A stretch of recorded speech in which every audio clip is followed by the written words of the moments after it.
me Imad from Nelson Darwin ParkTech YouTube channel. Just like the standard deviation, there is another term that is called as the variance. Variance is an indicator that used to tell us that how much our values within an array are widespread, means that how much they are deviated from the mean value. So how we can do that? First we need to import our library that is called as the numpy library. Okay, one more thing you need to do is to go to file,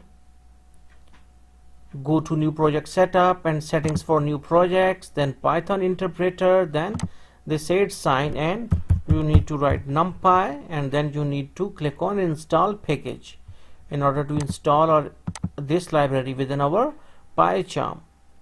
So after it we need to write import numpy. Then we will define an array that is called as array11.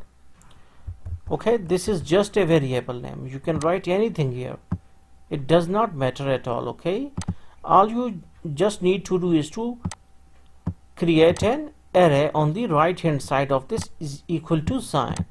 So what we need to do is to write 12, 14, 15, 12, 13 and 18 and 10. Okay, so you can see that these values are a bit close to each other and their mean is near up to like 12 or 13 or like this. Okay, and all the values like close to the mean value. So what about its variance? Its variance will be less. Okay, like we can say numpy dot var of a underscore 11, that is our what's called as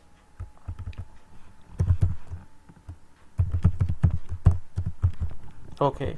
Again, one more thing, that this is also a variable, so you are supposed to write anything of your own choice. It is not going to affect our program.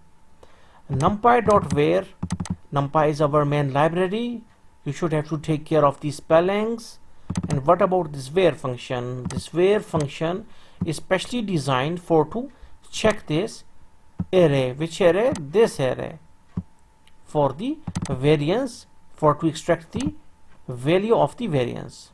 And after all this is done, it will give the value of the variance to the variance underscore var variable. So we will print, so after the value is inside this variable, we will print this variable out. Print variance underscore 11. Okay, sorry, underscore var. We have to take care about the spelling. Okay, now we will see. Okay, again we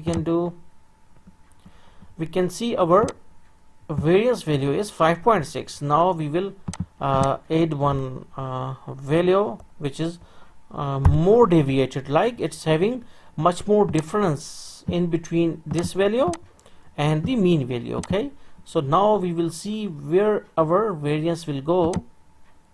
Now our variance is should to up 3430. Why it is so? Because we have changed a value, because we have moved a value further away from the mean value. So okay, now we can decrease it down. Okay, and even if it is minus 180, still we will see the effect. Still, yeah, still it is much more. Why it is so? Because minus 180 is always like much more deviated from the mean value. Okay, so this is the effect. Okay, so hopefully you got the concept that how you can find the value of the variance within the pycharm. So thanks for visiting our channel and don't forget to subscribe.